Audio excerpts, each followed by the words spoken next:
Bakka jirtan hundatti baga nagaan dhuftan kabajamtootaa fi hordoftoota keenya har'a gabaasa haala yeroo tokkoon dhimmoota seeraa obbo Taayyee Danda'aa ministeera nagaa duraanii irratti mana murtii federaalaa keessatti adeemsifamaa jiran isin biraan geenya gabaasa keenya har'aa keessatti kan isiniif dhiyeessinudha. Odeeffannoo keenya kan biroon ammoo dhimmoota waraana bilisummaa Oromoo fi leenjifamtoota haaraa maal leenji'an kan jedhu gabaasa kana keessatti isiniif ibsuuf yaallerra. Nu hordofaa affeerraa keenya. Misooma labsuun dura marii paartilee Oromoo gurguddaa jedhaman keessaa paartii KFO fi ABO'n misooma ceesisuuf gaaffii marii taasisuuf turan maalirra gahaa akka jedhu isiniif dhiyeessina. Oduu akka rifaasisaa of harkaa qabna kan waliin dhageenyu ta'a. Amma gara bal'ina isaatti isin dabarsa. Oduun kunooti.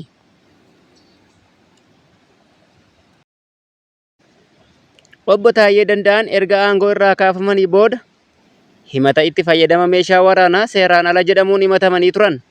Himata kanaan hidhaa waggaa 7 fi ji'a 2 itti muramuun murtiin kennamee ture. Amma immoo himataawwan haaraa irratti barameera kan jedhamutu dhaga'ame. Erga murtii kana argatanii booda obbo Taayyee irratti himataawwan haaraa 3 banamuun dhimmichi isaanii mana murtii olaanaa federaalaa Dhaddacha Lidataatti hordofamaa jira. Tarree himataawwan jedhaman keessaa himata jalqabaan humnoota biroo waliin waloomuun hokkara kaasuun mootummaa uummataan filame humnaan diiguu kan jedhu ture. Himanni lammaffaan ammoo raayyaa ittisaa ilaalchisee odeeffannoo sobaa fi dogoggorsiisaa ta'e dubbataniiru kan jedhudha jedhame. Himanni sadaffaan immoo gaaffii fi deebii horn conversation irratti taasisaniin sirni seeraan hundaa'e irratti duula gaggeessuun yakka mootummaa sarbuu kan jedhudha jedhame. Ergasii adeemsi himannaatiin murtii mana murtii dura himataawwan 3 kana keessaa himanni tokkoffaan seera yakka bara 1996 ba'e bu'uureffachuun keewwatawwan biroo keessatti eeraman akka sirnaan hin ibsamne manni murtii irraa hubatameera. Kanaaf manni murtii beellama darbe irratti himanni kun akka fooyya'u murtii dabarseera. Himanni kun akka fooyya'uuf haala beellamaa irraatiin ammoo bu'uura ajaja mana murtii sanaatiin abbaan alangaa himata tokkoffaa sana fooyyessuun beellamaa irraa irratti dhiyeessuu isaa abukaatoon obbo Taayyee obbo Abarraa Nugus ibsaniiru. Abbaan alangaa bu'uura ajaja mana murtii sanaan himata tokkoffaa fooyyessee dhiyeesseera. Himanni fooyyee kun nus nuu dhaqqabeera jechuun obbo Abarraan himaniiru. Erga himanni mana murtii irraa kenname abukaatoon isaanii obbo Abarraa Nugus qaqqabe ammoo gaaffii mana murtii irraa kennameen himanni fooyyee dhaddacha irratti erga dubbifameen booda manni murtii obbo Taayyee Danda'aa yaada amantaa yookiin waakkii yoo qabaatan akka ibsan gaafachuun adeemsa seeraa itti fufeera. Walumaa galatti dhimmi obbo Taayyee Danda'aa mana murtii olaanaa federaalaa Dhaddacha Lidataatti adeemsifamaa jiru. Ammallee sadarkaa hordoffii seeraa irra jiru murtii dhumaa irratti maaltu murtaa'a akka jedhu ammoo beellama itti aanutti ni ifaa jedhameera. Gabaasa haala yeroo kana yoo jaallattan yaada keessan kutaa koomentii irratti nuuf qoodaa. Qabsoo hidhannoo yeroo ammaa Oromiyaa keessatti gaggeeffamaa jiruu fi ijaarsa dhaloota haaraa kan beekumsa, naamusaa fi hubannoo siyaasaatiin ijaaramaa jiru irratti xiyyeeffata. Ka'umsi gabaasa keenyaa haala hidhannoo fi leenjii waraana bilisummaa Oromoo dirree Oromiyaa marsaa qabsaa'ota Oromiyaa jedhu kan of keessaa qabudha. Qabsoon kamiyyuu humna qofaa irratti otoo hin hirkatin hubannoo, kaayyoo ifaa fi tarsimoo sirrii yoo deeggarame qofaa milkaa'a. Kanaaf ijaarsi dhaloota haaraa kan leenjii loltummaa fi barnoota siyaasaa walitti makuu yeroo ammaa dhimma ijoo ta'ee ilaalamaa jira. Beekumsa kaayyoo siyaasaa kan jedhu jalqaba irratti beekumsa kaayyoo siyaasaa haa ilaallu. Barnoonni siyaasaatiin dhaloonni maaliif akka socho'u, maal akka barbaaduu fi eessa akka ga'u hubata. Hubannoon kun qabsaa'aa murannoo qabu kan dantaa dhuunfaa fi dhiibbaa alaa jala hin jilbeenfanne uumuuf bu'uura ta'a.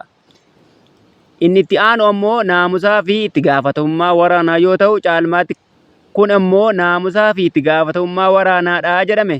Leenjiin loltummaa sirna ajaja naamusaa fi seera waraanaa akka hubatamu taasisa. Kunis humni hidhannoo tokko uummata waliin hariiroo sirrii qabaatee miidhaa hawaasaa hir'isuuf shoora qabaa jedhama. Hariiroo isaan gidduu jiru waliin hidhata kan qabu tokkummaa fi waliin jireenyadha. Kun kan sadaffaa yoo ta'u tokkummaa fi waliin jireenyadha. Dhaloonni naannoo fi gosoota adda addaa irraa dhufan Leenjii waloo keessatti wal barsiisuu kun garaagarummaa gadi lakkisiisee eenyummaa waliinii fi oromummaa cimsuuf gargaaraa jedhama. Inni biraan ammoo dandeettii hoogganummaati. Kunis hidhata kan armaan dura ilaalu waliin tarkaanfataa kun ammoo dandeettii hoogganummaadha. Haalli leenjii fi qormaanni rakkisaan dhaloota murtii sirrii kennuu danda'u kan haala rakkisaa keessatti tasgabbaa'ee hoogganu uumuudha. Kunis hooggansa egeree ijaaruuf murteessaadha. Inni kun jalqabaa hanga xumuraatti dhimma xiyyeeffannaa barbaadudha. Of eeggannoo fi ittisa kun hidhannoo jalqabaa hanga galma barbaadan ga'anitti kan of keessatti hammatanidha. Inni shanaffaa fi of eeggannoo fi of ittisuudha. Beekumsa ittisaa fi nageenya dhaloonni balaa isaa mudachuu danda'u akka hubatu akkasumas ofii fi hawaasa isaa eeguuf akka qophaa'u taasisa. Gadi dhaabbannoo yookiin tarsimoo dhuma irratti gadi dhaabbannoo fi tarsimoo haa ilaallu. Barnoonni siyaasaa fi xiinxalli haaraa haala yeroo sochiin tokko kaayyoo isaa irraa akka hin maqne taasisa. Kun qabsoon burjaajii fi dogoggora tarsimoo jalaa akka bu'uuf gargaara. Xumura irratti immoo sagaleen murteessaadha. Walumaa galatti ijaarsi dhaloota haaraa kan beekumsa, naamusa, tokkummaa fi hoogganummaa walitti makuu qabsoo hidhannoo keessatti akka qaama tarsimoo murteessaa tokkootti ilaalamaa jira. Humna qofa osoo hin taane hubannoo fi itti gaafatamummaa irratti hundaa'uun murtii kennuun barbaachisaa ta'uu isaa agarsiisa.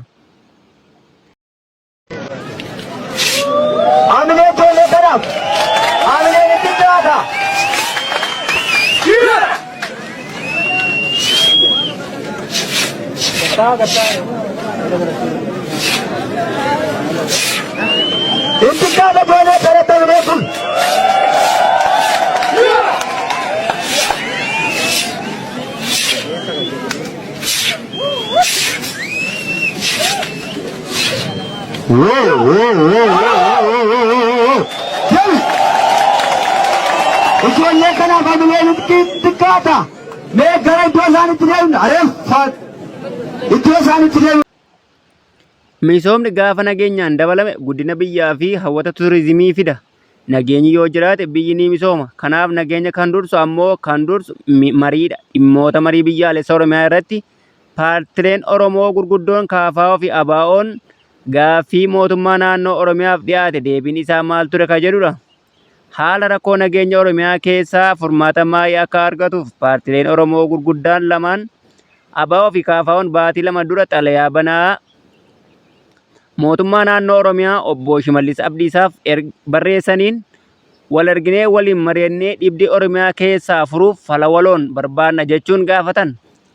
Murannoo ABO fi KFO'n rakkoo nageenyaa Oromiyaa keessaa akka furamuuf yaaliin taasisan namoota hedduu miidiyaalee hawaasaa irratti miira gammachuu fi turullee ammas kan hin deebine jechuun xalayaa sana qajeelummaan ilaalaa turan. Deebiin xalayaa banaa kanaa garuu gama mootummaa naannoo Oromiyaan dhadhaa abidda buute ta'ee waliin mari'achuu miti. Deebii qajeelummaa iyyuu osoo hin deebisin achumaan callisan. Rakkoon nageenya Oromiyaa qaama mootummaa ol erga ta'e bubbuleera. Amma qaamni biyya bulchu mootummaan dhibdee sana qofaa isaa furuu hin dandeenye. Isa kana ammoo uummata Oromoo irra darbee addunyaa quba qabdi. ABO fi KFO'n baatii lama dura xalayaa banaa gaafa barreessan biyya wala tokko waliin qabna. Sunis Oromiyaadha. Sabni keenyas biyyi keenyas rakkoo nageenyaa rafaa waan jirtuuf walitti dhufnee mari'anna. Wal dhibdee biyyaas sabni miidhamaa jiru yaada jedhu irraa mootummaa naannoo Oromiyaa obbo Shimallis gaafataniin gaaffii deebii dhabe ta'ee hafe. Rakkoo nageenya Oromiyaa keessa jiruuf jalqaba paartilee siyaasaa fi siivil orgaanaayzeeshin adda addaa waliin fala ta'uu qabu. Mari'achuun osoo ta'uu qabu qaama hidhatee walabummaa mataa isaa keessa jiru waliin marii taasifamu milkaa'uu hin ta'uu jedhame. Qaamni hidhatee lolu isa karaa nagaa qabsaa'uuf nageenya isaa amansiisaa ta'u dinnaan hidhatee gaaffiin karaa nagaa ukkaanfamnaan hidhannoo jabeeffatee waan ta'eef isa sana mariisisuun dura isa karaa nagaa qabsaa'u waliin dhimma Oromiyaa irratti waloon mari'achuutu fala maayiti xurree saaquu danda'a jedhamaa jira. Nagaan miidiyaalee lallabuu argamus ta'ee dhufu hin jiru. Waan dubbatan gara gochaatti jijjiiruun lafa irratti mirkaneessuun dhugooma. ABO fi KFO'n yaalii isaan taasisan ammas itti jiraatu illee mootummaan balbala marii cufatee miidiyaa hawaasaan namoota bobbaasee nagaa lallabuu rakkoo nageenyaa furmaata argata jedhanii yaaduun namoota hedduuf abjuu dhugaa gochuudha. Walumaa galatti misoomaa fi nageenyi waliin bareeda. Lubbuun lammiilee nagaas guyyaa bakka argetti qaama hin beekamneenis ta'ee beekamuun ajjeefamuun hidhamuu fi saamamuun akka dhaabbatuuf falli maayii rakkoo nageenyaa Oromiyaa keessa jiru mariin furuudha. Dhugaa fi haqni abbaa dhugaaf haa galu. Nagaan Oromoo fi Oromiyaaf haa dhufu. Xalayaa kanaaf deebiin kennamuu qaba. Callisuun fala miti. Uummanni eenyutu akka marii baqatu nagaa booressu hubataa jira jedhan yaadni jiraattota irraa kennameen. Oduu gaddaa biyya alaa qabnuun ammoo dhugaa dubbachuuf biyya keessa qofaatti osoo hin taane addunyaa guutuu keessatti gaddi irra deddeebiin quunnamaa jira.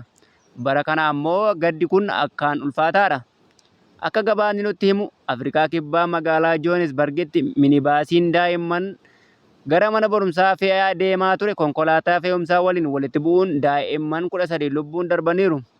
Jechi kun dubbachuuf salphaadha. Garuu qalbii nama keessatti madaa guddaa bana.